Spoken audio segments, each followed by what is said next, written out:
Concernant les compos et Vas-y. les groupes, hein, on a appris donc cet après-midi en cours de conférence de presse parce que c'était pas prévu parce qu'en fait bon, on avait les habituels absents, d'ailleurs les trois nouvelles recrues de l'hiver dernier, Fernandez, Moraes et puis Illich.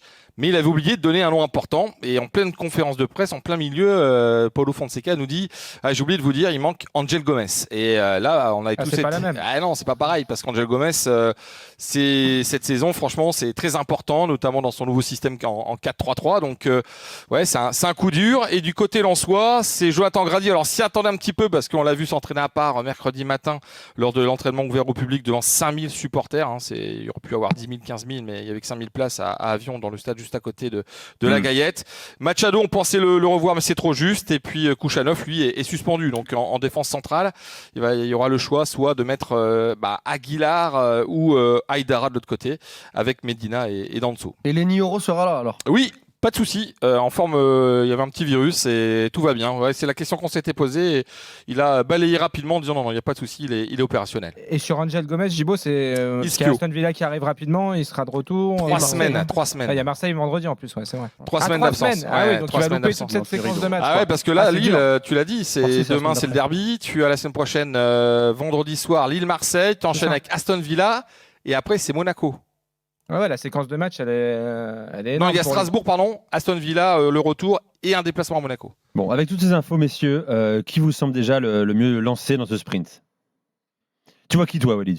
Lance devant Lille ou l'inverse? Moi, je vois Lille terminer devant Lens, mais sincèrement, pas avec énormément de conviction. C'est très très dur parce que Lille va jouer là une grosse partie de la fin de saison avec ces deux matchs contre Lens et contre Marseille à la maison.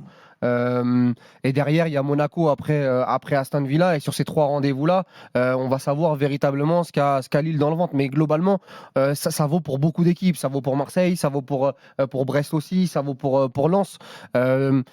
Donc moi j'ai envie de te répondre Lille, mais Lens sur la fin de saison il y a un gros coup à jouer parce qu'il y a plus d'Europe et puis il y a finalement ces trois rendez-vous à l'extérieur. Ils vont aller à Rennes, ils vont aller à Marseille, ils vont aller à Lille. Mais si on sort de ces trois déplacements là, il y a un calendrier qui est plutôt abordable.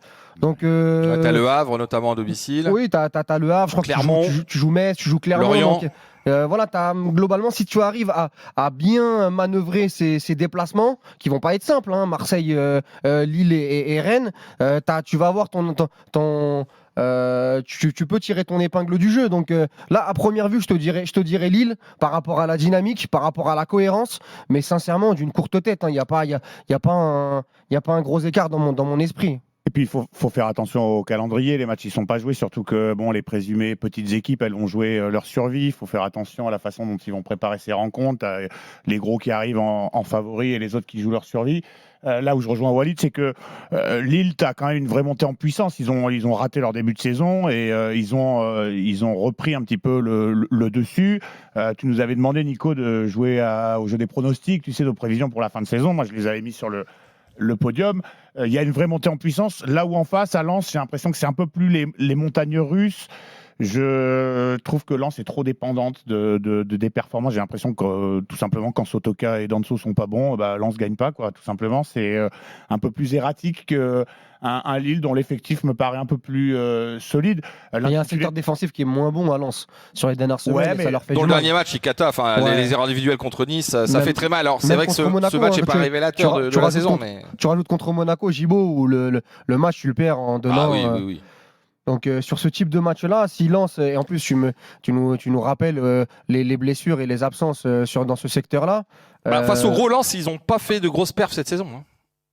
Ouais. Oui, c'est vrai. Ouais. Mais sur Lille, moi franchement, si tu me dis quel est le meilleur joueur de Lille cette saison, je te réponds Angel Gomez. Et là, il va manquer 3 semaines, des matchs Moi, je dirais Chevalier.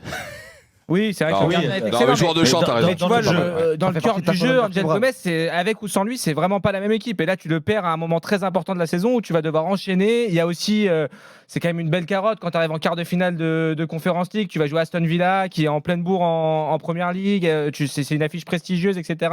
Ça va leur bouffer un peu d'énergie, les Lillois.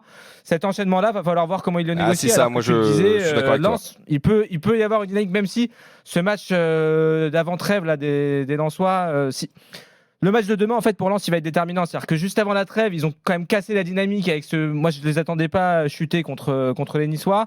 Là, si tu rechutes demain, Bon, ils à ont fait Lille, des cadeaux, hein. les écarts vont se faire. Oui, mais il faudrait pas multiplier Non, mais les c'est cadeaux. trop compliqué, c'est trop compliqué. Sincèrement, quand on voit que Lille est mené 2-0 contre Rennes, je ne veux pas dire contre le cours du jeu, mais ils ont des occasions, ils reviennent à 2 partout. Le match contre Brest, je les avais trouvés un peu mieux que Brest en première Sur la mi-temps. régularité de la saison, Lille oui, mais c'est une régularité. pour C'est terminer une devant. régularité. Mais il y a un qui- point à fil, l'arrivée, il y a qu'un point. C'est sur un fil. Avec un Mais, point. C'est mais sur par un exemple, fil. Aston Villa, il va devoir mettre son équipe type pour les 2 matchs. Il faisait tourner lors parce que les adversaires tu peux étaient pas te permettre. beaucoup plus faibles en groupe et lors du 8e de finale contre Sturm Graz. Mais voilà, et aujourd'hui, tu vois que ça repose uniquement sur David pour marquer des buts. Hein. Il a 15 buts quand tu redescends. T'es à 4 buts pour Yazidche. Donc voilà, c'est aussi je pense que David, tu seras obligé de l'aligner tout le temps. Alors après, il est jamais blessé, il est capable d'enchaîner, ça c'est pas un problème. Mais voilà, c'est aussi il y a une part de risque aussi à lui faire Mais c'est enchaîner pour ça que pas mal de Gibaud, matchs. Quand Nico dit que c'est plus régulier Lille, mais tu as raison d'insister sur le fait que Lille, ils vont commencer leur aventure européenne là Maintenant. contre Aston Villa. Contrairement à Lens qui a dû puiser depuis septembre Et qui là va être libéré. dans leurs ressources et qui sur les 8 derniers matchs, eux vont être Ils auront libérés. plus de Donc, fraîcheur. Ils ont laissé du gaz, je pense, même mentalement, Qui sur ce début de saison. Les Lille Lensois, Ah non, mais moi je parle. Oui, non. je pense qu'ils ont laissé Ah, de mais l'influx on est et d'accord. je Ah, pense mais qu'ils vont tu sais, peut-être le payer en fin de saison. Être dernier à la 5e journée et être dans le coup pour une place en Ligue des Champions, Ça au donne minimum des ailes, tu vas l'Europe, me dire, c'est quand même C'est fort déjà. franchement mentalement c'est costaud parce que franchement dans le début de saison tu te dis bon bah voilà ils vont faire une Ligue des Champions qui a été plus que correct avec 8 points. Hein. Je rappelle que c'est le même nombre de points que le PSG et qui sont pas passés en 8e de finale. Mais être 6e, être vraiment dans le coup, voilà. Si Lens va gagner à Lille, c'est un très point gros du coup, hein. 4e qui joue le barrage de Ligue des Champions. Si énorme. Lens s'impose demain soir, c'est un énorme coup. Très hein. gros match. Et un élément très important, parce qu'on en a parlé en conférence de presse, c'est quelque chose dont on ne fait pas souvent référence, mais Lille à domicile, c'est un truc de fou. Cette saison, c'est une seule défaite, c'était contre Reims, le 26 septembre, mais depuis août 2022, eh ben, c'est qu'une seule défaite, c'est contre Reims. Voilà, depuis que Paulo Fonseca est à la tête de cette équipe de Lille, il n'a connu que 3 défaites. Alors une très dure contre le PSG avec 7 buts encaissés. Derrière, il y avait eu la défaite contre Nice, donc c'était fin août 2022. Et après, il y a eu ce 2-1 en faveur des Rémois. Voilà, mais à Pierre-Mauroy, c'est très costaud, les Lillois. Et Rennes menait 2-0 à la 84e. Exactement. Terrible.